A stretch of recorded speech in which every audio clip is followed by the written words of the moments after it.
So it's President's Day, February 20th, and it is getting me so antsy to get out and work in the garden. In the past, I've been able to look at the beds, put some compost in the beds without any snow on it. Been able to decide. Actually, I think even about this time, I've been able to plant peas in the past in my square foot garden, but we are far from that. I still have like 6 inches of snow on the ground in areas. We're supposed to get some more snow, as you can tell, nice and cloudy in the back. But I've been worried about not being able to get seeds started in the house with enough space. So my wife let me talk her into getting a greenhouse that you can partially see at the back that we've been setting up this weekend, and it's been a lot harder than I thought it would be. Just one of those cheap greenhouses, the 8x6 at Harbor Freight. I just want to do a quick look around it and show some of the things that we had to modify, or that we chose to modify to make it better, especially given that we're not really setting it up that well, and we're hoping we can move it from the place that we're setting it up to a more permanent spot that has a lot more snow on it and a lot of debris in the way. But nonetheless, we're hoping that we can get some seeds started indoors and quickly transfer them outdoors, and maybe even start some of our colder season plants out here with the height of this greenhouse. We'll see. I hope it works out, but let me show you some of the things that we modified to it just to, well, make the plastic panels stay in a lot better. So to hold the panels in place, they have these silly, weird wire clips, and they just come out so easy. And it seemed like anytime this thing just shook a little bit, they were flying out. So my wife and I talked about it, and we decided to put some wood right up here to hold these panels in. You can tell, if you look down there, that's how easy they are to flip out on the bottom. I'm going to do the same thing on the bottom, but all I did was bought some cheap furring strips out of the Colwood section at Home Depot. For 10 of these, it cost me $4. And then I put them in with a self-tapping screw like that. This is supposed to be a rain gutter. I don't imagine it's going to work too well due to this lip right here. But that's what we're doing here. We still haven't decided what we're going to do for the roof panels. This is the roof panel right here. Because even these ones flip out pretty easy. She's kind of suggested doing the wood, but I'm afraid that they would catch too much liquid right here. I've been kind of thinking about getting some L bracket from some metal and just drilling a hole and bolting it there and right here to hold down on both sides, and then again at the top. It's not going to work so well where the window crank part comes in, but that's the one big adjustment that we did. One thing that I learned when I started putting this together is they call things out in weird orders, so sometimes you have to undo things. If you plan on buying one of these, the one thing I suggest to do is to go ahead and put in all of this metal strapping as soon as you can. We were having a breeze and it was blowing things over, and it blew it over, and you can see where it bent it up right there. Now, the one thing you may notice is this is just regular lumber. It's not on any treated things or anything. That's because this isn't going to be its permanent home. This is just a temporary piece. I've seen other videos where people just undid the screws out of the base plate and basically lifted it up. So that's our idea, and then we'll move this. It'll probably end up somewhere near the compost bins over there. I'm not sure where. Might even take out that single chicken coop and give it away and place it over there. It gets hard with all the trees that we have, but this is what we've been doing these past couple of days. It's taken a lot longer than I would have liked it to, so I'm going to keep working on this throughout the day, but I hope to have something up. We are even thinking about, for starting seeds, bringing the other greenhouse that I have and setting it up inside of here with it over, because that gives us 2 layers of protection. I plan on taking that white barrel right there and filling it full of water and putting it in here for heat well. Water acts really good as a thermal mass. If you look back on some of my older videos on the hoop house, I used milk jugs filled full of water in them for thermal mass. But I'm gonna go finish this up. But before I do that, I'm gonna show you some of the issues that this colder weather has been having around here. So typically during the winter, my compost doesn't freeze up. Well, this year, on some of my shorts that I sent out, you saw the frost levels of where it got. The other issue that it's caused is with my coffee grounds aren't de-thawing. And so this is right out of the 5-gallon bucket that I get weekly. And it's making it really hard for it to mix in. I need to come in and try to mix this more. But it's just not going the way that I'd want it to. This was one from 2 weeks ago. And you can see there's still lots of ice. Even with a day today where it's been almost 40 degrees outside, it's just not breaking down into, and it's really slowed my compost stage. Luckily the center hasn't really ever froze up, but it's never stayed, I shouldn't say it's never stayed, it just hasn't been as hot as it has in the past. And normally I'm about 100 degrees in the center, even in the winter. So I'm hoping as it starts to warm up, this thing starts kicking off. But right now I just have way too much coffee grounds going into this thing, which is strange. It's pretty full, so hopefully it takes off, because I would love to start using this compost this spring.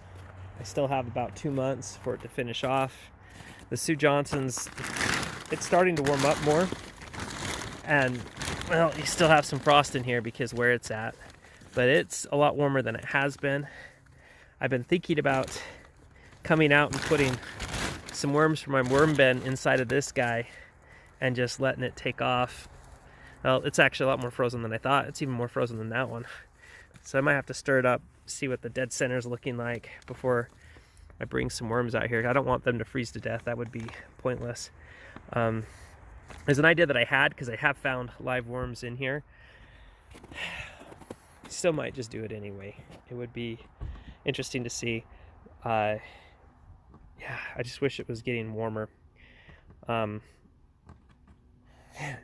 We'll have to see. I might take, I don't know. It's way frozen. So I'm gonna have to ponder what I'm gonna do with this one. It didn't work like I'd expected. It was my first time trying the Sue Johnson. I'm wondering if being so close to here, not in the sun, really is what slowed it down. It's hard to say. Nonetheless, I'm pretty sure once it gets warm again, this is just gonna take off. It's gonna get super hot. So yeah, this cold winter has made it difficult on me. I'm really glad I took down an antenna setup that I had back here for my ham radio before the big snowstorms came in, because it would have been right in the way of where we're putting the greenhouse. It also would have been super deep in the snow. But anyway, I'm gonna get back to this, and once it's all said and done, I'll probably do one more shot of it and explain probably more how we're gonna do it. We'll see how it all goes. I'm starting to run out of daylight, but I thought I would give an update, make a longer video, because I haven't done one for a while. But anyway, I'm gonna get back to the greenhouse. So it's the next day from when I was first showing this. We're getting a bit of snowfall down. That all came down today, since just after 2 o'clock-ish. My wife's worried that it's going to be too much weight on the panels, so I'm going to go and brush it all off, and hopefully it will make it through the snowstorm. See my chicken coop over there with its light on. But overall, I've really like how it's turned out. I found out I was doing those clips wrong. That's how they're supposed to be, and that one's not even quite right. Well, I gotta work on that one. It's kind of hard to get in place, but yeah, once I turned those clips around, it actually worked out a lot better. That being said, I'm still going to keep this wood on. I like it to hold it in even better. But I'm excited to actually try to put our plants in it. Come inside and take a look inside. I don't think I showed it last time. See what it looks like with the snow on top of it. I wonder if I can.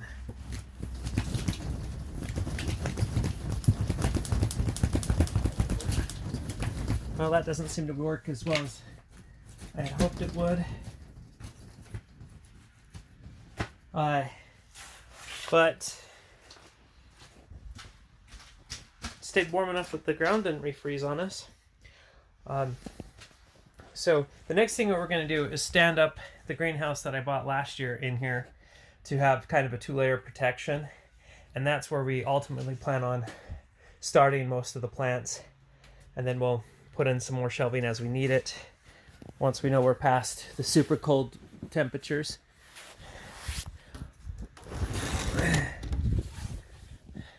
But anyway, overall, for the price that we paid on it, which was just over $300, I really like it. I hope it does us well. So that's been the biggest update. I think I'm just going to make this a short video since I haven't posted anything in a while. I really like the headlamp that I'm using.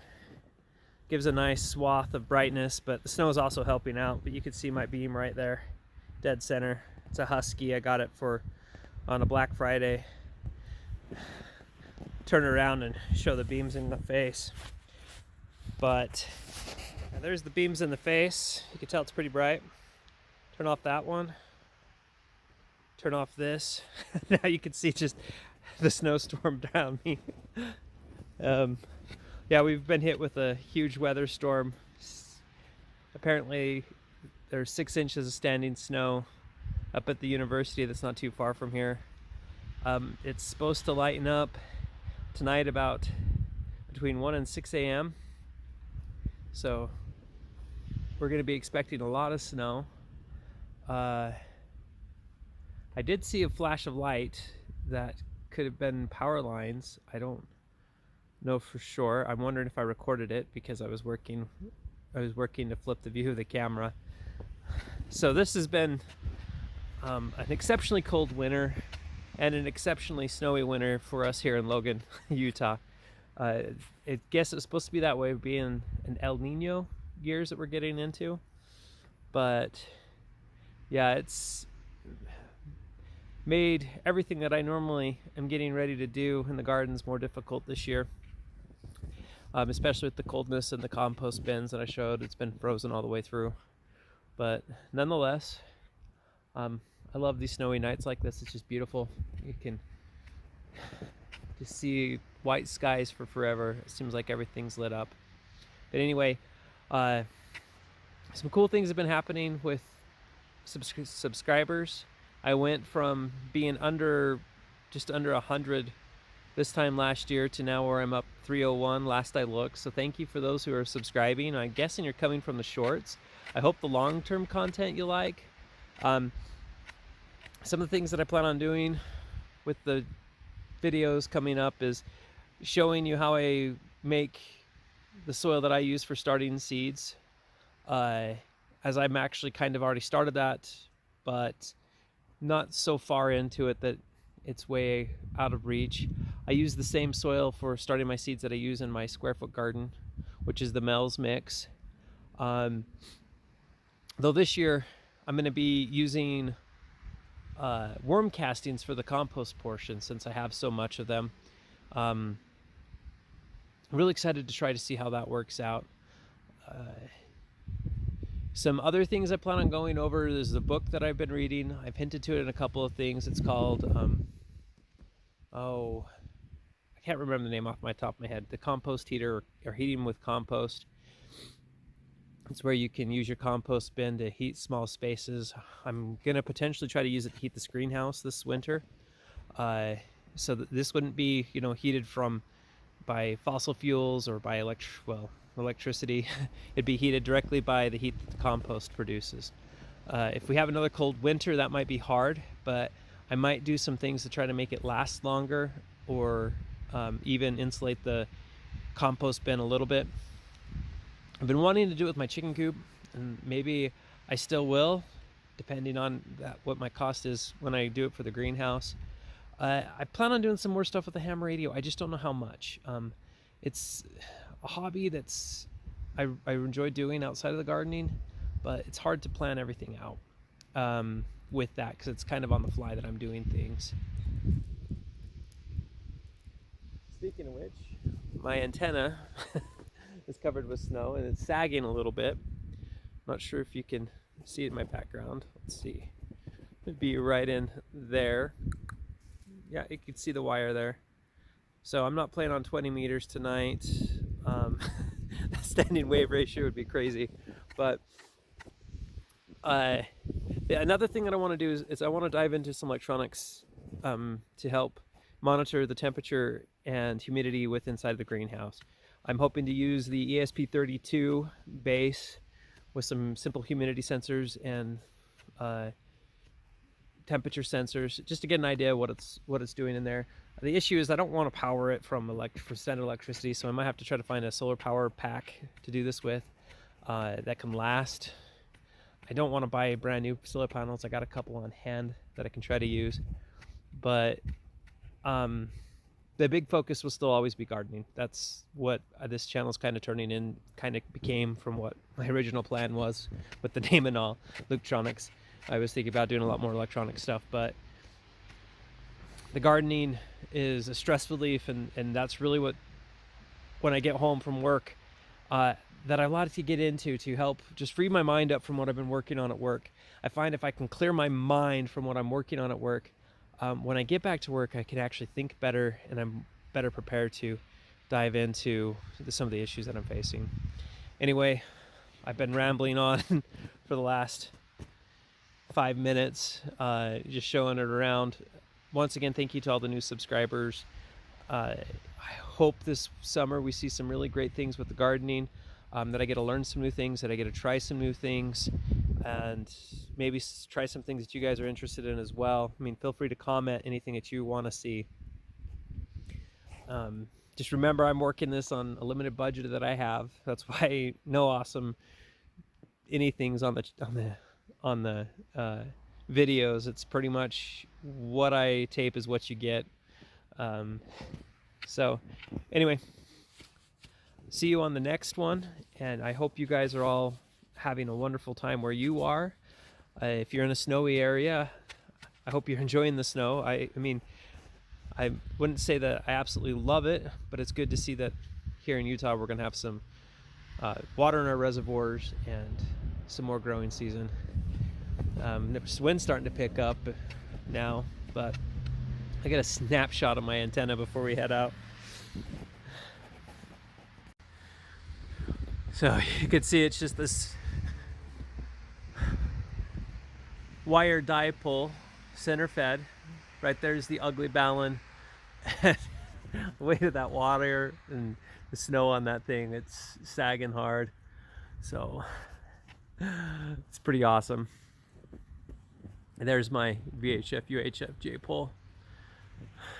But yeah. So until the next video, you guys have a wonderful time.